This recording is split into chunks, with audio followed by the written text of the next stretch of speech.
Vedant's Wellness Center, where food become your medicine. Call 905-944-664. Hi guys, welcome to I dream. నేను మీ చాణక్య. కేవలం 8 రోజుల కోసం అని చెప్పేసి అంతరిక్షంలోకి వెళ్ళిన సునీతా విలియమ్స్ అండ్ విల్మోర్, మరి వాళ్ళైతే సుమారు ఎక్కువ రోజులు అంటే ఎవరు ఎక్స్పెక్ట్ చేయని విధంగా కూడా మరి ఎన్నో రోజులు ఉండి మరి వాళ్ళని ఫైనల్గా కూడా మరి మన భూమి మీదకి కూడా తీసుకొని వచ్చారు. వచ్చిన తర్వాత వాళ్ళకు వచ్చే కాంప్లికేషన్స్ కానీ అండ్ అక్కడున్న క్లైమేటిక్ కండిషన్స్కి తగ్గట్టు వాళ్ళు ఎలా ఇన్ని రోజులు సర్వైవ్ అయ్యారు, వాళ్ళ ఫుడ్ కానీ ఇలా చాలా డౌట్స్ అనేది కూడా ఉన్నాయి కదా. మరి వీటన్నిటి గురించి కూడా మనతో పాటు డౌట్స్ అన్ని కూడా క్లారిఫై చేయడానికి ఇప్పుడు మనతో పాటు కూడా ఉన్నారు మరి ప్రముఖ న్యూరో సర్జన్ మరి డాక్టర్ రంగనాథన్ గారు. మరి సార్ని అడిగి తెలుసుకుందాం. Hi sir. నమస్తే సార్. నమస్తే సార్. సునీతా విలియమ్స్ అండ్ అలాగే విల్మోర్ వీళ్ళిద్దరు కూడా కేవలం 8 రోజుల కోసమని వెళ్ళి చాలా రోజులు ఉండేసి వచ్చారు. అది కూడా కొన్ని టెక్నికల్ ఇష్యూస్ వల్ల వాళ్ళు తిరిగి రాలేకపోవడము అండ్ ఒక రకంగా రాలేకపోవడం అనేది వస్తారా రారా అనే ఒక డైలమాలో కూడా చాలా రోజులు ఉండిపోయాం. మధ్యలో మనం కూడా ఒకసారి ఒక వీడియో అనేది కూడా చేసాం, వస్తారా రారా వీళ్ళు అంటే. అలాంటి వాళ్ళను కూడా సక్సెస్ఫుల్గా భూమి మీదకి కూడా తీసుకొని వచ్చారు. భూమి మీదకి తీసుకొని వచ్చిన తర్వాత వీల్ చైర్లో వెళ్తూ కూడా చాలా హ్యాపీగా కూడా మరి చెయ్యూపుతూ కూడా వెళ్ళారు. మరి వాళ్ళ హెల్త్ కాంప్లికేషన్స్ కానీ భూమి మీదకి వచ్చిన తర్వాత ఎలా ఉంటాయి ఏంటి సార్? నా పద్ధతి ఏమిటంటే ఇప్పుడు పాజిటివ్ మాటలు ముందు చెప్పుకోవాలండి, నెగిటివ్ మాటల తర్వాత మాట్లాడుతాం. Okay sir. పాజిటివ్ మాటలు అంటే 9 నెలలు అంతరిక్షంలో ఉండి 59 సంవత్సరాల స్త్రీ, 68 సంవత్సరాల ఒక మగవాడు అంత ఆరోగ్యంగా భూమి మీదకి దిగి చేతులు ఊపుకుంటూ సంతోషంగా వెళ్ళడం అనేది సైన్స్కి దాని వెనుకున్నటువంటి అందరి వ్యక్తులకి మనం జేజేలు పలకాల్సిన సమయం అనిపిస్తుంది. ఎందుకంటే వారిద్దరు కూడా అక్కడ ఉండగా ప్రతిరోజు ఇదే మాట, 8 రోజులు అనుకుని 8 నెలలు అయిపోయింది, 9 నెలలు అయిపోయింది, ఎప్పుడు వస్తారు, ఏమిటి, వస్తారా రారా. మరి సైన్స్ టెక్నాలజీ కానీ ఇదే కానీ ఇంత ప్రగతి లేకపోతే ఏ మాత్రం ఇబ్బంది లేకుండా మ్యాథమెటికల్ ప్రెసిషన్ అంటే ఏమిటి, గణితం ప్రకారం ఈడిటి అంటే ఏమిటి, eastern day light zone time అంటే అమెరికాలో టైం, ఈస్టర్న్ పార్ట్ ఆఫ్ అమెరికాలో ఆ టైం కింద వాడుతూ ఉంటారు. మన దేశంలో అయితే ఐఎస్టీ స్టాండర్డ్ టైం. 5 గంటల 37 నిమిషాల మధ్యాహ్నం నిన్న అంటే మంగళవారం వాళ్ళ ప్రకారం తెల్లవారి మనకి దిగాలి అని వాళ్ళు లెక్కలేశారు. అక్కడ 5 గంటల 37 నిమిషాలు దిగారు. భారత కాల ప్రమాణ ప్రకారం 3 గంటల 27 నిమిషాలకి తెల్లవారి మనం అందరం నిద్రపోతున్న భారతీయులందరూ నిద్రపోతున్న సమయంలో అక్కడ దిగారు. అంటే ఎంత ప్రెసిషన్. అదే కాకుండా అక్కడ ఫస్ట్ హ్యాచ్ అని ఉంటుంది, అంటే దానికి ఒక డోర్ ఉంటుందట. ఇన్నాళ్ళు ఏదైతే ఇంటర్నేషనల్ స్పేస్ స్టేషన్కి స్పేస్ క్యాప్సూల్కి ఏదైతే స్పేస్ క్రాఫ్ట్ వీళ్ళు వెనక్కి తిరిగి వచ్చేది SpaceX 9 ఫస్ట్ దానికి దీనికి ఏదైతే ఉందో డోర్ క్లోజ్ చేయాలి. అది 11 గంటల 50 నిమిషాలకి అంటే వాళ్ళ టైం మనం చెప్పుకుందాం మాటిమాటికి భారత కాలం అనుకుందాం. దానికి దగ్గరగా ఒక 9 గంటల సమయం అనుకోండి డిఫరెన్స్. అది అయిన తర్వాత 12 గంటల 5 నిమిషాలకి అన్డాకింగ్ అయిపోయింది. అంటే ఇన్నాళ్ళు కూడా ఏదైతే స్పేస్ క్రాఫ్ట్ ఏదైతే ఉందో ఇంటర్నేషనల్ స్పేస్ స్టేషన్ నుంచి ఎక్కడికి బయట పోకుండా అనుకో డాకింగ్ సిస్టమ్ అని ఉంటుంది, అంటే లైక్ కనెక్షన్. మీరు అది చూడాలి. SpaceX 10 క్రూతో వెళ్ళి ఇంటర్నేషనల్ స్పేస్ స్టేషన్కి డాకింగ్ అన్నది ఏదైతే మహానుభావుడు మహామేధావి ఎలాన్ మస్క్ తాలూకా స్పేస్ షిప్పే. ఆ వీడియో చూస్తే అసలు వాళ్ళు గగ్గుపాటు కల్పిస్తూ ఉంటుంది. అది అలా దాని లోపల ఏది ఒక చేప లోపల నోటి గుహ లోపలికి వెళ్ళినట్టుగాను దానికి అనుసంధానం అవ్వడం. ఎక్కడ బ్యాక్గ్రౌండ్ ఎక్కడ ఏంటంటే భూమండలం చాలా అందంగా కనబడుతుంది. ఈ స్పేస్ క్రాఫ్ట్కి చుట్టూ కూడా మేఘాలు. అంటే అసలు ఆ సీన్ చూస్తేనే తెలిసేటట్టు అంత సంతోషంగా ఉంది ఆ సీన్. ఇంకొక మాట చెప్పుకోవాల్సింది ఎందుకు అని అంటే టెక్నాలజీ ఎంత తాలూకా పెరిగిందని చెప్పడానికి ఈ స్పేస్ క్రూ 10 ఏదైతే ఉందో నిజానికి ఏమిటంటే జనవరి ఎండింగ్లో మహానుభావుడు డొనాల్డ్ ట్రంప్ గారు ఆయనకి ఒక చిన్న రిక్వెస్ట్ ఒక ఆదేశం ఇచ్చాడు మస్క్ గారికి, నువ్వు ఎలాగైనా వాళ్ళని తీసుకురావాలి అబ్బాయి అని. ఆయన ఆ రోజు నుంచి అదే పనిలో ఉన్నాడు. కానీ ఏదైతే కొత్త స్పేస్ క్రాఫ్ట్ను పంపించాలని అతని ప్రయత్నాలన్నీ బొమ్మయ్యాయి. దాంట్లో టెక్నికల్ ఇష్యూస్ వచ్చాయి. సో అది లేట్ అయిపోతూ ఉంది. ఇంక రోజు ట్రంప్ గారు అడుగుతున్నారు ఆయన. అందుకని ఆల్రెడీ ఇంతకుముందు వాడిన ఇంకొక స్పేస్ క్రాఫ్ట్ని కొన్ని రిపేర్లు చేసి వాళ్ళని పికప్ చేయడానికి పంపించారు. ఎందుకు అక్కడ సిచ్యువేషన్ ఏంటంటే ఇలాగ వెళ్ళిపోయేలా వచ్చేయడానికి లేదు. ఒకసారిగా అంతరిక్షంలో ఎవరైనా వ్యోమగాములు వెళ్తే 6 నెలల సమయం ఉండాలి ఎక్కువ. అక్కడ పరిశోధనలు అవన్నీ, ఎందుకంటే అలా వచ్చేదానికి ఎంత ఖర్చు ఎంత ప్లానింగ్ అవసరం. అందుకని సెప్టెంబర్లో వెళ్ళారు వాళ్ళు, స్పేస్ 9 క్రూ వాళ్ళు.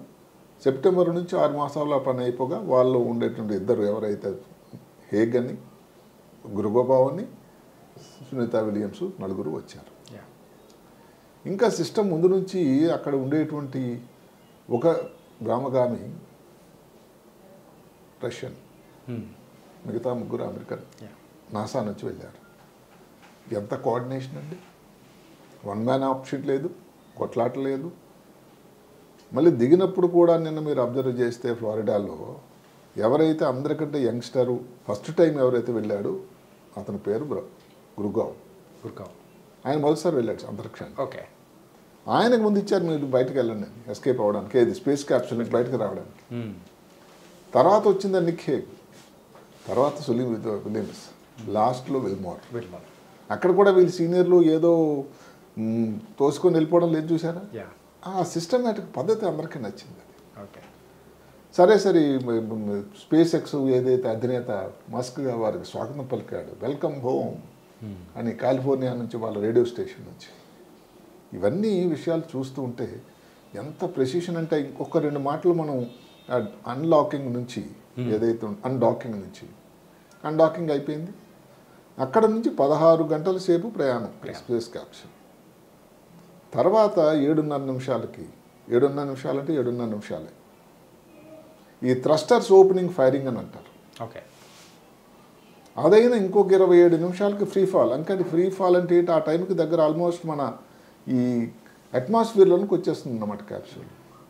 ఏది మన గ్రావిటీ అప్పటికి మొదలవుతుంది. భూమి ఉపరితలం అంటారు. అక్కడికి ఎక్కడైతే మన అట్మాస్ఫియర్ కనబడుతుందో అక్కడ వరకు ఒక 27 నిమిషాలు ఫ్రీ ఫాల్. అక్కడ 16, ఇక్కడ 27, అక్కడ ఒక 7.5 మీరు లెక్క వేసుకోవచ్చు. తర్వాత లాస్ట్ 12 మినిట్స్ పారాచూట్స్ ద్వారా దాని నుంచి బయటకు ఎక్కడికి వచ్చారు, ఫ్లోరిడాలోని గల్ఫ్ కోస్ట్లో. టైం అంటే టైం ప్రిసైజ్. ఇంకొక మాట అందరూ గమనించలేదు, ఇది నిజానికి ఇది ఏమిటంటే ఒక రోజు తర్వాత రావాలి, ముందు ప్లాన్ అది. అయితే అది ఎంత ప్లానింగ్ నాసా మెచ్చుకోవాలి ఏంటంటే 1-2 సార్లు అప్పటికి అట్మాస్ఫియర్ ఏదైతే సీలో ఈ ఫ్లోరిడా కోస్ట్లో ఉండేటువంటి అట్మాస్ఫియర్ ఒక రోజులో ఏమైనా మారుతుంది అని వాళ్ళకి అనుమానం వచ్చింది. ఒకరోజు అప్పటికప్పుడు అబ్బాయిలు మీరు సర్దుకోండి అని చెప్పేశారు. ఇన్ఫాక్ట్ చెప్పాలంటే రేపు రావాల్సిన వాళ్ళు ఒరిజినల్గా రావాల్సిన. అదే కాకుండా ఇంకొక పద్ధతి ఉంది, హ్యాండ్ ఓవర్ పద్ధతి అని ఉంది. అంటే ఇప్పుడు మనకి డ్యూటీలు ఎక్కడైతే ఉంటాయో షిఫ్ట్లు అని ఉంటాయి చూసారు. ఈ షిఫ్ట్ డ్యూటీలో ఈవినింగ్ షిఫ్ట్ వాళ్ళు నైట్ షిఫ్ట్ వాళ్ళకి ఏంటంటే అన్నీ చెప్తారు, అక్కడ ప్రాబ్లం ఉంది, ఇక్కడ ప్రాబ్లం ఉంది, ఇది చూడాలి, ఇది చూడాలి. ఏ ఉద్యోగులు వాళ్ళు, డాక్టర్లు, నర్సులు అంతే. స్పేస్ దీంట్లో కూడా ఇంటర్నేషనల్ స్పేస్ స్టేషన్లో కూడా ఇదే పద్ధతి ఉంది. అంటే ఏమిటి, మేమున్న ఈ 9 నెలలు ఈ పనులు చేసాం, ఇంకా కొన్ని పనులు ఉన్నాయి, ఇక్కడ నువ్వు ఎక్స్పెరిమెంట్లు చేయాలి, ఇది నువ్వు చూడాలి, అది చూడాలి, నేను చేయగలిగిన చాలా వరకు చేసాం అని ఒక హ్యాండింగ్ ఓవర్ ఇవ్వడం. అది యాక్సెప్టెడ్ నామ్స్ ఏంటంటే 5 రోజుల ప్రక్రియ.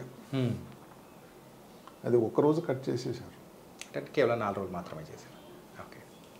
మనం వెళ్ళిపోవాలి తొందరగా. 9 నెలల ఈ ఇంటర్నేషనల్ స్పేస్ స్టేషన్లో ఉండేటువంటి వాళ్ళు ఉండడంలో సునీత విలియమ్స్ 12 కోట్ల మైళ్ళు ప్రయాణం చేసిందట. 12 కోట్ల మైళ్ళు ప్రయాణం అంటే భూమి చుట్టూ కూడా 4568 సార్లు భూప్రదక్షిణ జరిగింది. అన్నిసార్లు ఏదైతే సన్ షైన్ చూసిందాన్ని, అంటే రోజుకి 16 సార్లు సార్, అదైతే అంతే కదా. అదే కాకుండా 2 సార్లు స్పేస్ వాక్ చేసింది. ఒక్కసారి స్పేస్ వాక్ చేయడం అంటే ప్రాణానికి చెలగాటంతో సమానం. ఆ దీశాలి 2 సార్లు చేసింది. ఆమెతో మొదటిసారి విల్మోర్ పాల్గొంటే రెండోసారి నిక్ హేగ్ అంతే. రెండుసార్లు ఇద్దరు అదే వ్యక్తి కావడం మళ్ళీ. ఓకే, ఈ మాత్రం కామన్ ఫ్యాక్టరే. ఆ కొత్తగా వెళ్ళినటువంటి ఏదైతే గుబ్బోన్ అయితే అతనికైతే అవకాశం ఇవ్వలేదు వాళ్ళు. అట్లా 67 గంటలు 6 నిమిషాలు టోటల్గా ఒక స్త్రీ వ్యోమగామి స్పేస్ స్టేషన్కి వెళ్ళి స్పేస్ వాక్ చేసినటువంటి ఘనత సునీత విలియమ్స్ది. ఇప్పుడున్నటువంటి 278 రోజులు 6 గంటలు, ఇంతకుముందు 2 సార్లు వెళ్ళింది కలిపితే 608 రోజులు టోటల్గా వారి రికార్డు అన్నది సెకండ్ లేడీస్లో సెకండ్ ప్లేస్ స్థానం. మొదటి లేడీ ఒక 675 రోజులు. అంటే ఇవన్నీ చూస్తుంటే అది ఎట్లా అనిపించదు? ఇప్పుడు మీరు అడిగినటువంటి ఏదైతే ఉందో తేడాలు వచ్చిన తర్వాత ఏమైనా ఇబ్బందులు ఉంటాయంటే ఉంటాయి. అవి వెళ్ళే ముందు కూడా దానికి చాలా కట్టుదిట్టమైన పక్కడ్బందీ పరీక్షలు చేస్తారు. అందులో కానీ ఎవరైనా ఫిట్గా లేకపోతే అసలు పంపించరండి. ఆ హోస్టల్లోనే దానికి పెద్ద వ్యవస్థ ఉంది. అక్కడ ఒక low gravity or almost zero gravity situation create చేస్తారు. ఈ ఇంటర్నేషనల్ స్పేస్ స్టేషన్కి వెళ్ళే వాళ్ళకి కంటి పరీక్షలు అన్నీ జరుపుతారు. ఒక బోసిటీ అని ఉంటుంది, టోనోమీటర్ ఉంటుంది, ఫండోస్కోప్ అని ఉంటుంది, కంటి చూపు ఎలా ఉంది టెస్ట్ చేస్తారు. అక్కడ మళ్ళీ రేడియేషన్లో కానీ క్యాన్సర్ రావచ్చు కదా, కాబట్టి స్త్రీలు అన్నట్టయితే మ్యామోగ్రఫీ, మగవాళ్ళకైతే కొలనోస్కోపీ, లేకపోతే ప్రాస్టేట్ గ్రంథి నుంచి క్యాన్సర్ రావడానికి ఏదైనా అవకాశం ఉందా, రక్తం తాలూకా ఎలా ఉంది పరిస్థితి. ఆ గ్రావిటీలో లో గ్రావిటీ జీరో గ్రావిటీ క్రియేషన్ ఏదైతే క్రియేట్ చేశారో హూస్టన్లో అలాంటిది అక్కడ రెప్లికేట్ అవుతుంది. కాబట్టి దానివల్ల ఏదైనా రక్తంలో తేడా వచ్చిందా, వస్తుందా, ఇలాంటివి. అదే కాకుండా ఎంఆర్ఐలు వెళ్ళే ముందు ఎంఆర్ఐ, తర్వాత మళ్ళీ వచ్చిన తర్వాత మళ్ళీ ఎంఆర్ఐ, ఇవన్నీ కూడా టెస్టులు చేసిన తర్వాతే వాళ్ళని పంపిస్తారు. అంటే అంత పకడ్బందీ కట్టుదిట్టమైనటువంటి శాస్త్ర సమ్మతమైనటువంటి విధానం. అందువల్ల ఇన్ని చేసి కూడా ఒకటి స్త్రీయా పురుషుడా కొన్ని తేడాలు ఉన్నాయట. ఎన్ని రోజులు ఉన్నారు, ఇంతకుముందు ఎంత చేసిన ఎక్స్పీరియన్స్, ఎన్నిసార్లు స్పేస్ వాక్ చేశారు, ఈ విషయాల మీద ఈ కాంప్లికేషన్స్ ఏదైతే మీరు అడిగారో ఆధారపడి ఉంటాయి. ఇప్పుడు భూమి మీదకి వచ్చారు, అందరూ సంతోషం. భారత ప్రధాని కూడా ఎంతో ఆమెకి వెల్కమ్ చెప్పారు. అది మార్చి 1 నాటి మెసేజ్ ఏమిటంటే, మీరు చాలా దీశాలి, మీరు మీ భారతదేశ సంతతిగా మాకు ఎంతో గౌరవంగా ఉంది. దానికి తోడు ఆమె ఏంటంటే Gujarat state Mehsana district Jhulasan village, ఆ ఊర్లో అందరూ కూడా ఎప్పుడు సునీత దిగుతుంది అంటే నా 3 గంటల 27 నిమిషాలకు కొంతమంది నిద్రపోకుండా భారతదేశంలో కూడా ఎదురు చూశారట. ఆ చేతి ఊపిన తర్వాత వాళ్ళందరూ సంతోషం పడ్డారు. విలేజ్లో అహ్మదాబాద్లో హవన్లు చేశారు. అమెరికాలో 21 టెంపుల్లో పూజలు చేశారు. విల్మోర్ కోసం ఏదైతే ఆయన ఉండే హోస్టల్లో బాప్టిస్ట్ చర్చిలో ప్రేయర్స్ చేశారు. అంటే వీళ్ళందరి ప్రేయర్స్, గుడ్ విషెస్, వెల్ విషర్స్తోని సైన్స్ తాలూకా ప్రగతి కలిపి వాళ్ళు హాయిగా వచ్చేసారు. కాంప్లికేషన్ మనం చెప్పుకునే ముందు నాకు ఈ విధం జరిగిన విధానం బట్టి వాళ్ళకి ఏం కాంప్లికేషన్ రావని నాకు అనిపిస్తూ ఉంది. ఎందుకు సార్? ఎందుకు అని అంటే వాళ్ళంత దేశాలను ఎదుర్కొన్న శక్తి వాళ్ళకు ఉంది నాకు అనిపిస్తుంది. ఓకే, అంటే కాంప్లికేషన్ రావడం ఎవరి చేతులు లేకుండా, ఉదాహరణకి కంట్లో చూపే అనుకోండి. ఇప్పుడు 3 అక్కడ ఇబ్బందులు ఏమిటంటే స్పేస్లో ఒకటి మైక్రోగ్రావిటీ, రెండోది రేడియేషన్, మూడవది లోన్లీనెస్. ఓ చిన్న ఏరియాలో ఇంతమంది ఉండాలి. ఇన్ఫాక్ట్ చెప్పాలంటే ఈ రూమ్ అయినా ఉంటుందేమో. లేదు, football ground, American football ground అంత అది. ఓకే, స్పేస్ స్టేషన్ తాలూకా సైజు. కాకపోతే ఐఎస్ఎస్ అనే వాళ్ళు ఇంటర్నేషనల్ స్పేస్ స్టేషనే అది. రెండోది ఏమి, దానిలో 6 బెడ్స్ ఉంటాయి, ఉండేవి 2 వాష్రూమ్లు. అంటే ఎంత అడ్జస్ట్మెంట్ కావాలండి. ఎవరి పని వాళ్ళు, మ్యాథమెటికల్ ప్రెసిషన్. ఎవరు నువ్వు సరిగ్గా చేయలేదని ఎక్కడ కోప్పడం అదేం లేదు. అసలు ఎక్కడ కూడా స్పేస్ స్టేషన్లో ఏ మతం వాళ్ళు ఉన్నా, లేకపోతే ఏ దేశం వాళ్ళు ఉన్నా కూడా భారత్ ఏది నా భూముల మీద ఉన్నప్పుడు వాళ్ళకి రష్యా వాళ్ళకి అమెరికా వాళ్ళకి పొరపచ్చాలన్నా కూడా స్పేస్ స్టేషన్లో పొరపచ్చాలతో కాదు అసలు ఏ మాత్రం కూడా కనబడలేదు. అంటే ఈ ఇవన్నీ దాటిన తర్వాత భూమిని మనుషులు మారిపోతున్నారు. కలిసి పని చేయటమే, కలిసికట్టు ఒకరి కష్టాలను ఒకరిని షేర్ చేసుకోవడం. అందుకని ఇప్పుడు స్పేస్ ఎక్స్ క్రూ 10 వాళ్ళు వెళ్ళేసరికి వీళ్ళందరూ వాళ్ళకి వెల్కమ్ చెప్పి షేక్ హ్యాండ్లు ఇచ్చుకొని కొంచెం బాధపడుతూ మేము వెళ్ళిపోతున్నాం ఇక్కడి నుంచి అని మీరు చూసుకోండి అని. దానికి తోడు ఏదైతే సైన్స్ తాలూకా ప్రగతికి ఏదైతే ఉందో వాళ్ళు చేసినటువంటి పనితనం తరతరాలు ఏదైతే భావితరాల్లో ఎక్కడెక్కడైతే వ్యోమగాముల గురించి చరిత్ర ఉంటుందో సునీతా విలియమ్స్ చరిత్ర ఉంటుంది. ఓకే. ఎందుకంటే ఈ ఉన్న 9 నెలల్లో ఖాళీగా కూర్చోలేదండి వాళ్ళు. 150 సైంటిఫిక్ ఎక్స్పెరిమెంట్లు చేశారు, 900 గంటల్లో రీసెర్చ్ చేశారు.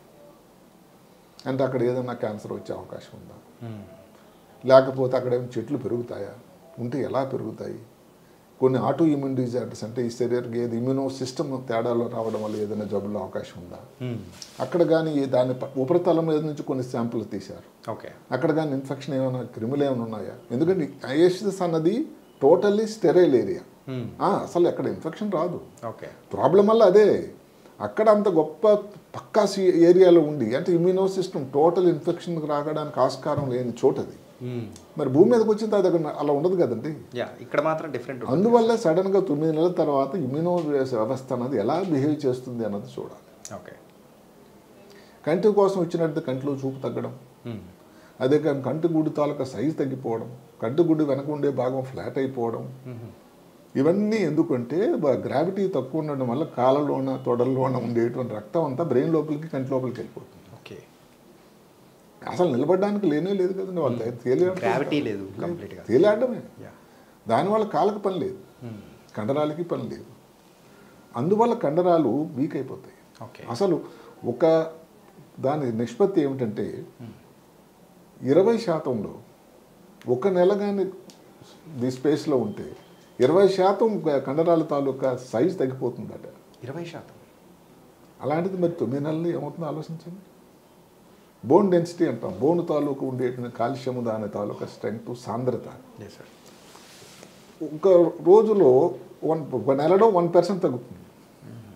అంటే మరి 9 నెలల్లో 9%. అంటే ఎంత లెక్క పెట్టడం కాదు కానీ ఎంత ప్రాబ్లం వస్తుంది, ప్రాబ్లం చాలా డిఫర్ వచ్చేస్తుంది సార్. అంటే ఇలాంటివన్నీ ఉన్న పరిస్థితుల్లో కూడా అంత సంతోషంగా వాళ్ళు తిరిగి వచ్చారంటే అదే కాకుండా ఐసోలేషన్ అండి. మనిషి సంఘజీవి, చుట్టుపక్కల పలకరించే వాళ్ళు, మాట్లాడుకున్నా బాగోని అడిగేవాళ్ళు, ఫోన్ చేసేవాళ్ళు, ఎన్ని ఇంటర్నెట్ కాల్స్ చేసినా కానీ అక్కడ వాళ్ళ చుట్టాలతో బంధువులతో మాట్లాడి. అందుకని ఒకసారి ఇప్పుడు జనవరి ఎండింగ్లో ఒకసారి ఎంత ధైర్యవంతురాలైనటువంటి ఆవి కూడా కొంచెం బాధపడుతూ మాకు కూడా వెళ్ళి కలవాలి మా చుట్టాలని బంధువుల్ని, చాలా రోజులు అయిపోయింది కదా, మేము చేయాల్సిన చిన్న పనులు కూడా అక్కడ ఉన్నాయి, వాళ్ళందరూ ఎక్స్పెక్ట్ చేస్తున్నారు అని ఒక్క మాట మాత్రం అక్కడ నుంచి చెప్పడం జరిగింది. అక్కడ ఉన్నా కూడా ఇంత లోపల అమెరికా తాలూకా పొలిటికల్ వ్యవస్థ మారిపోయింది.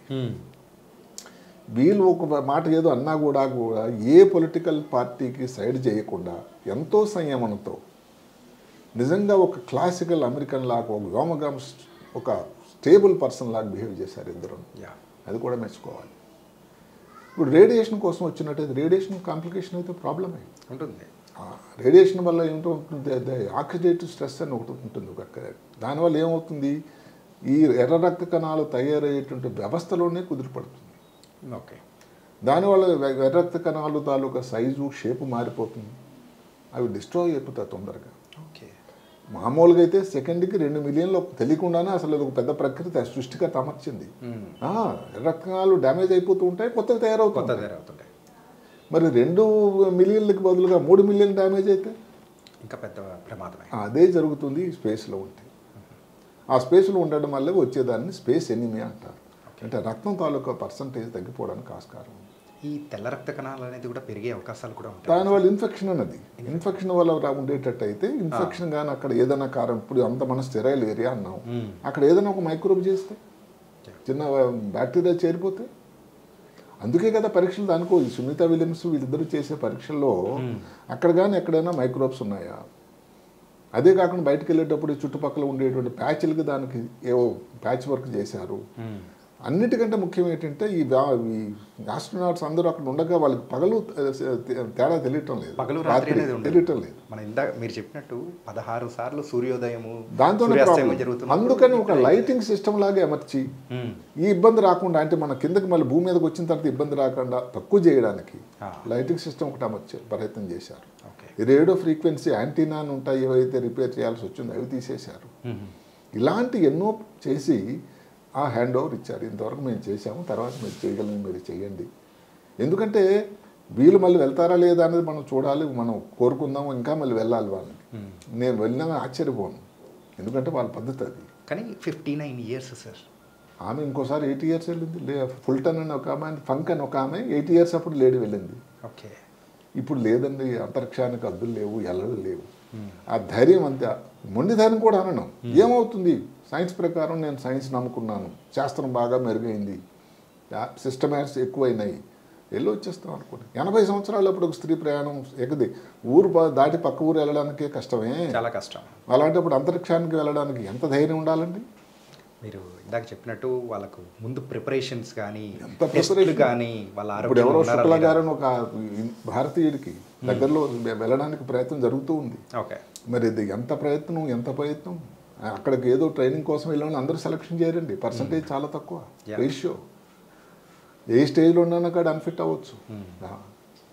ఇంకొక మాట దీనికి ఇంకా చెప్పుకోవాలని ఏంటంటే, కొంతమంది అనుకుంటున్నారు దీనివల్ల 9 నెలలు ఉంటే వాళ్ళకి పారితోషికం బాగానే ఉంటుంది లేదని. దయచేసి ఇది కాదు. అసలు విషయం ఏంటంటే, వీళ్ళకి అమెరికాలో ఒక సిస్టమ్ G215 అని, అంటే హైయెస్ట్ పెయిడ్ సాలరీడ్ ఎంప్లాయీస్ అట. ఆ క్యాటరీ కింద వస్తారు. ఓకే. అంటే వ్యోమగాములకి ఎంత ఇంపార్టెన్స్ అర్థం చేసుకోండి. అదేది మీరు 6 రోజులు వెళ్ళండి, 8 రోజులు వెళ్ళండి, నెల రోజులు వెళ్ళండి, ముందు అగ్రిమెంట్ ప్రకారం అంతే. మరి 6 రోజులు అయిపోయిన తర్వాత మిగతా ఈ 272 రోజులకి రోజుకి $4 అట అంతే. ఓకే. దానివల్ల వచ్చేది వాళ్ళకి టోటల్గా అమౌంట్ పెద్ద మారిపోవట్లేదు. ఏదైతే దగ్గర 93,000 మిలియన్లు లేకపోతే 9300 అలాగే లేకపోతే 1,000, 2,000, 1,200 ఏదో మొత్తం మీద ఒక ఫిగర్ ఉంది. అలాంట్లో వీళ్ళిద్దరికి కూడా పారితోషికం వస్తూ ఉండాలి. దానివల్ల ఏంటి, సెపరేట్గా ఎక్కువ ఉండడం వల్ల మాత్రం రోజుకు $4 ఏంటి వాళ్ళ మెయింటెనెన్స్కి, వాళ్ళకి చిన్న చిన్న విషయాలకి. అంటే ఈ లెక్కన మన ఇండియన్ కరెన్సీలో తీసుకుంటే $420. అంతే. అంటే అదేదో దానివల్ల ఇంకా వచ్చేసింది, అంత రిస్క్కి, అంటే రిస్క్ ప్రపోర్షనేట్ టు రిస్క్ వాళ్ళకి వచ్చేటువంటిది ఇది ఎక్కువ అంటే నా ప్రకారం చాలా తక్కువ. కానీ వాళ్ళు వెళ్ళింది కూడా డబ్బుల కోసం కాదు, మేధస్సు. అదే చెప్తున్నాను. ఇంకొకటి ఏంటంటే అందరూ కొంచెం ఆశాస్పదంగా అక్కడికి వెళ్ళడం వల్ల యంగ్ అయిపోతున్నారు అని. ఎంత అవుతుందండి యంగ్? నెలకి ఎంత అంటే 0.005 సెకండ్స్ అట. ఇది ఏముంది, దాంతో చూసుకుంటే రిస్క్ ఎంత ప్రమాదం. యంగ్ అవ్వడం మాట దేవుడు ఎరుగు. అక్కడ ఏవో కొంచెం జుట్టు చాలా షైనింగ్ అయిపోతుంది, గోళ్ళు పెరుగుతాయి, నుదురు మీద ఉన్నటువంటి ఫోల్డ్స్ తగ్గిపోతాయి, look young, you look taller.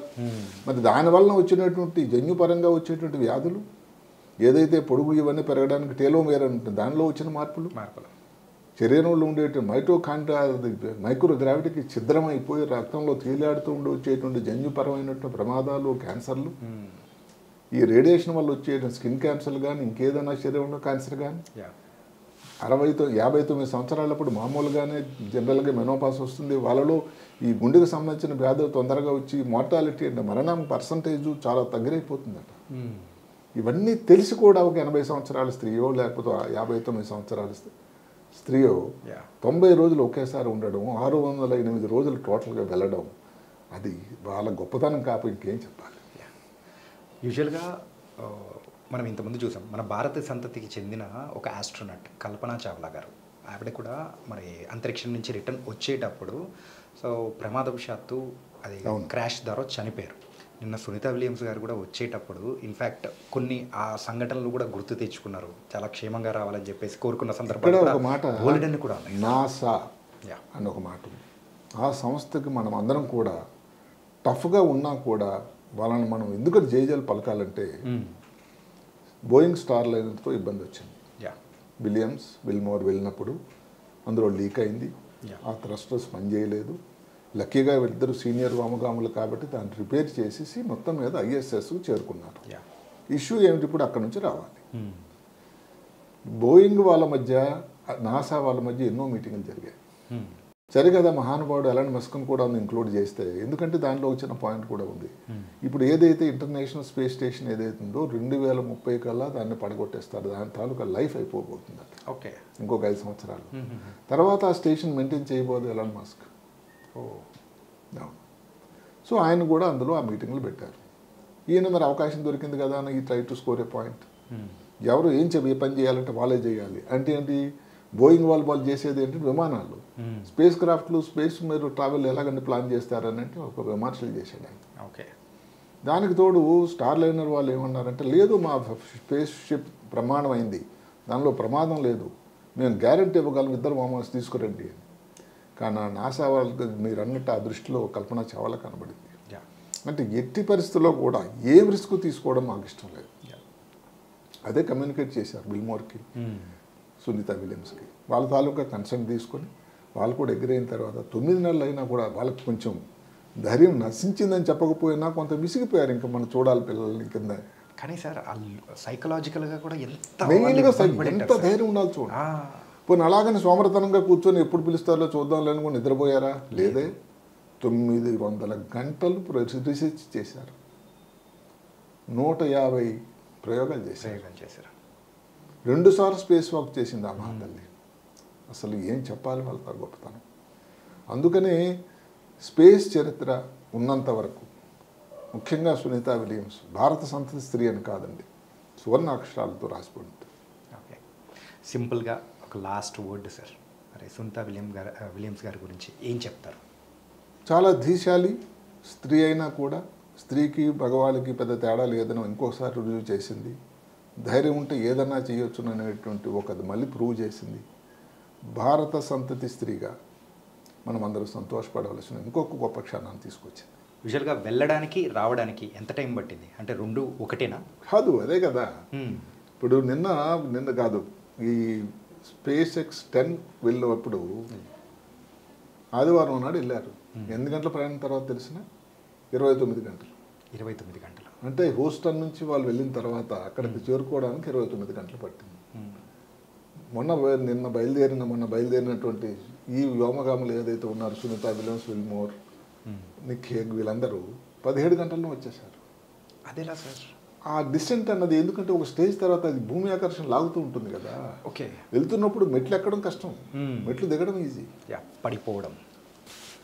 So అక్కడ ఫ్రీ ఫాల్ అని ఉంది. మనం ఒక మాట చెప్పుకున్నాం, ఏదైతే ఒక దగ్గర ఒక 27 నిమిషాలు ఫ్రీ ఫాల్, దానంతా అదే వచ్చేస్తుంది స్పేస్ షిప్. ఆ టైంలోనే కంట్రోల్ చేయడం దాని దశని ఈ నాసా వాళ్ళు చేస్తూ ఉంటారు. 16 గంటలు అట్లా వచ్చేసింది. తర్వాత 12 నిమిషాలు పారాచూట్లో. సో మొత్తం మీద 17 గంటలే. అక్కడ బయలుదేరి నుంచి మనం ఏదైతే చెప్పుకున్నాం 1 గంటకి పోను ఈడిటీ అంట, చెప్పాను కదా, eastern day light zone time అని. సో దానితో చూసుకున్న పోనీ ఆ టైం ప్రకారం మనం భారత టైంలో ఏమిటంటే అది దగ్గర 10:30. మరి ఇక్కడికి ఎన్ని గంటలకు వచ్చారు? 3:27. అంటే నేను చెప్పడం ఏంటంటే 17 గంటలు అంటే 17 గంటలు అంత ప్లానింగ్లో దిగి వచ్చారు. ఒక్క నిమిషం ఇటు కానీ అటు కానీ తూచా తప్పకుండా జరిగింది ప్రోగ్రామింగ్ ప్లానింగ్. ఏది అక్కడ ఉండగానే ఈ డేట్లు తర్వాత పెంచేసినా కావు. అక్కడ బయలుదేరే ముందు ఈ టైంకి బయలుదేరుతారు, ఈ టైంకి ఫ్లోరిడాలు వస్తారని అన్నీ కూడా పక్కాగా ఉన్నాయి వ్యవహారం ప్లానింగ్. సో అందువల్ల ఈ వ్యోమాకర్షణ శక్తికి ఎగ్నిస్ట్గా వెళ్ళేటప్పుడు లాగుతూ ఉంటుంది, దిగేటప్పుడు ఏంటంటే దానికి అడ్వాంటేజ్ అవుతుంది. అందుకని 17 గంటలు అంటే 12 గంటల తేడా రెండింటికి. సార్ ల్యాండింగ్ విషయంలో అయితే ల్యాండింగ్ కూడా భూమి మీద కాకుండా వాటర్లో ల్యాండ్ చేశారు. ఏంది స్పెసిఫిక్ పారాచూట్స్ అన్న దానికి చాలా ఉంది పద్ధతి. పారాచూట్స్ మీద వస్తున్నారు. ఎప్పుడు కూడా ఎక్కడైనా భూమి మీద అయితే ఎంత తాకిడి అవుతుంది. అదే కాకుండా భూమికి డైరెక్ట్గా వాళ్ళు ఎక్స్పోజ్ అయితే అక్కడ మళ్ళీ ఎంత పద్ధతి. ఫ్లారిడాలో 3 గంటల 27 నిమిషాలు తెల్లవారు దిగేటప్పటికి ఈ స్పేస్ షిప్ తాలూకు ఏదో అది లోపల లాగేసుకోవడానికి దాన్ని ఒక షిప్ రెడీ ఉంది. ఇట్లా వీళ్ళు దిగిన వెంటనే ఈ స్పేస్ క్రాఫ్ట్ ఏదైతే స్పేస్ ఎక్స్ 9 వచ్చిందో దాన్ని ఇందులోపలికి వెళ్ళిపోయింది, అట్లా లాగేసుకుంది. ఓకే, అక్కడికి వెళ్ళిన తర్వాత వాళ్ళు దిగారు ఎవరు, ఈ వ్యోమగాములు అందరూ కూడా. ఓకే, ఎందుకంటే ఆ తాకిడి ఆ ఇబ్బంది వాళ్ళకి ఏం కలగకుండా. ఇంకొక మాట అసలు ఎవరు గగుర్పొచ్చేది ఏంటంటే ఈ స్పేస్ క్రాఫ్ట్ చుట్టూ వాటర్లో దిగినంబటే ఆ తాకిడి తక్కువ ఉంటుంది. ఓకే, ప్రెషర్ కానీ ఏదన్నా చుట్టూ డాల్ఫిన్స్ తిరుగుతున్నాయట. అంటే వీళ్ళు లోపల ఉన్నారు కాబట్టి వీళ్ళకి ఏం కాదు. ఆ డాల్ఫిన్స్ ఉన్నా కూడా ఆ పక్కన స్పేస్ షిప్ లోపలికి వెళ్ళిపోవడం, ఆ తర్వాత దాన్ని అన్లాకింగ్ అయిన తర్వాత వాళ్ళు మళ్ళీ నెమ్మదిగా బయటకు రావడం, వచ్చిన వెంటనే దాన్ని రిక్లైనింగ్ చైర్స్లోనూ తీసుకెళ్లారు. తీసుకెళ్ళిన తర్వాత అక్కడ నుంచి మళ్ళీ ఫ్లోరిడా నుంచి హూస్టన్కి మాత్రం చేరుకొని ఉంటారు. హూస్టన్లో కొన్ని పరీక్షా పద్ధతులు చేస్తారు. హూస్టన్లో అయితే వాళ్ళ చుట్టాలు బంధువులు ఒకసారి అయితే చూపిస్తారు. ఓకే, ఆ తర్వాత కొన్ని రోజులు కొన్ని వారాల తర్వాత ఇంటికి వెళ్ళేది. అదేమిటి, ఇప్పుడు ఎవరైతే కొత్తగా మొదటిసారి వెళ్ళాడో ఆయన తొందరగా బయటకు రావడానికి అవకాశం ఉంది. ఇప్పుడు మాటకి విల్మోర్ 9 నెలలు ఉన్నారు కాబట్టి వాళ్ళ కండరాలు లేకపోతే వాళ్ళ తాలూకా ఈ బోను ఈ ఊపిరితలం మీద ఏదైతే మన కాలు పెట్టి దానికి ఈ గ్రావిటీకి మళ్ళీ సెటిల్ అవ్వాలి, దానికోసం ఎంతో ఎక్సర్సైజ్ కావాలి. ఇవన్నీ ఇంటికి వెళ్ళి ఇబ్బంది పడకుండా వాళ్ళకి కొంత ట్రైనింగ్ అయ్యి వారాలు పట్టవచ్చు, ఇంకా నెలలు కూడా పట్టవచ్చు అని అందరి ఎక్స్పెక్టేషన్. అది మనం ముందు చూడాలి ఒక్కొక్క వ్యక్తి ఎలా రియాక్ట్ అయ్యారో అని దాన్ని బట్టి. మీరు ఇందాక చెప్పినట్టు మెడికల్ పరంగా అయితే ఆ కండరాల్లో ఉన్న డెన్సిటీ కానీ అన్నీ తగ్గిపోవడం, మళ్ళీ దాన్ని నార్మల్ స్థితికి తీసుకొని వచ్చిన తర్వాత వాళ్ళను అంటే నార్మల్ అయితే అక్కడ కూడా సైన్స్ ప్రకారం ఏంటంటే పూర్తిగా నార్మల్ కూడా రాకపోవచ్చు అట్లా. అయితే కనీసం తన ఉనికికి తన కాళ్ళ మీద నిలబడడానికి ఏదైతే ఉందో, ఎందుకంటే ఈ బోన్స్లో మార్పులు కూడా ఎవరికి వస్తాయంటే ఈ వెయిట్ బేరింగ్ బోన్స్ అని ఉంటాయి. ఇప్పుడు చేతులు కూడా బోన్స్ అనుకోండి, వెయిట్ బేరింగ్ బోన్స్ కావు, దాని మీద వెయిట్ పడదు కదండి. కాలు తుటి భాగం కటివలయం ఇవైతే ఉందో బోన్స్ని వెయిట్ బేరింగ్ బోన్స్ అంటారు. ఈ మార్పులు ఈ బోన్ డెన్సిటీ తగ్గడం, అందుకని వెళ్ళే ముందు ఆ డెక్సా స్కాన్ అని చేస్తారు, వచ్చిన తర్వాత మళ్ళీ డెక్సా స్కాన్ చేస్తారు. ఓకే, హార్ట్ కోసం మళ్ళీ ఇంకొకడుగురాము 2 days తర్వాత ఎంఆర్ఐ చేస్తారు. అంటే హార్ట్ ఎలా పనిచేసింది, హార్ట్ పనితనం లేకపోయింది కదా 9 నెలలు, రక్తం స్క్వీజ్ అయిపోయింది, పని లేకుండా అయిపోయింది, నిస్తేజం అయిపోయింది, ఊపిరితిత్తులు ఏదైనా ప్రాబ్లం ఉంది. అదే కాకుండా స్పేస్ హెడేక్ అని వస్తుంది, తలనొప్పి చాలా వస్తుంది వాళ్ళకి, కంటిలో చూపు సరే కంటిలో ఉండే నరం లోపల స్వెల్లింగ్ వస్తుంది. అవేమన్నా మార్పులు వచ్చాయా? మళ్ళీ అక్కడ ఉండగానే పాపం దానికి ఈ సెపరేట్గా ఏదైతే స్విమ్మింగ్ గ్లాసెస్ అని కాంటాక్ట్ లెన్సెస్ అని ఇవన్నీ పెట్టుకుంటారు. ఇవన్నీ పెట్టుకున్నా కూడా ఏదైనా ఇబ్బంది వచ్చిందా?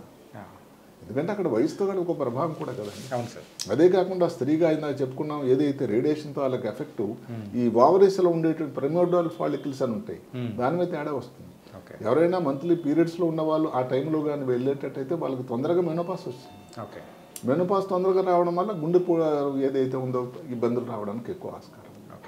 ఇవన్నీ లెక్కలు వేసి వెళ్ళడానికి కాదు, అంతే. మరి ఇంకోటి ఏంటంటే సార్, యూజువల్గా ఇక్కడ మన భూమి మీద ఉన్నప్పుడు రకరకాలమైన వాసనలు అనేది కూడా మనకు స్మెల్స్ వస్తూ ఉంటాయి, కానీ అక్కడ స్పేస్ మీదకి వెళ్తే కేవలం ఒక్క స్మెల్ మాత్రమే ఉంటుందంట కదా సార్? అదే రుచి వాసన రెండు కూడా బ్రెయిన్ తాలూకు ఎఫెక్ట్ అయ్యేది, తగ్గిపోతుంది. మళ్ళీ వచ్చి దీనికి ఇవన్నీ సెటిల్ అవ్వడానికి టైం పడుతుంది. అక్కడ ఉన్న టోటల్గా అసలు ఏది అంతా టోటల్లీ స్టెరైల్ ఏరియా కదండి, ఏదో డ్రైయాలో తింటూ ఉంటారు అంతే, క్యాలరీస్ అంతే, బతకడానికి తినాలి అన్నట్టు క్యాలరీస్ అంతే. ఓకే, అక్కడ టేస్ట్ రుచి అన్నది వాళ్ళకి పెద్ద తెలియదు కూడా. అంటే ఇక్కడ వాతావరణానికి అక్కడ వాతావరణానికి ఇంకా ముందు ఇంకా ఎక్స్పెరిమెంట్లు చేసి ఇప్పుడు మనకి ఇవన్నీ దానికి అలాంటి దానికోసం ఒక వాతావరణం క్రియేట్ చేయగలిగితే, ఇప్పుడు స్పేస్ టూరిజం అని ఏదైతే మనుషులు మాట్లాడుతున్నారో అసలు అలాంటి స్పేస్ టూరిజం కోసం ఈ ఎక్కువ మంది ప్రైవేట్ వాళ్ళు కూడా వెళ్తారు, ఊరికే టూరిస్టులు కూడా వెళ్తారు అనే అసలు ఇప్పుడు ఆలోచన. అందుకని ఇన్ని కంపెనీలు బ్లూ ఆరిజిన్ అని అమెజాన్ వాళ్ళు కానీ లేదా స్పేస్ ఎక్స్ కానీ లేదా బోయింగ్ కానీ వీళ్ళందరూ కూడా అందుకనే దాంట్లో ప్రవేశించడానికి కారణం చాలా మనీ ఉందండి. Okay, it was nice sir, and చాలా చక్కగా వివరించారు. Thank you so much sir.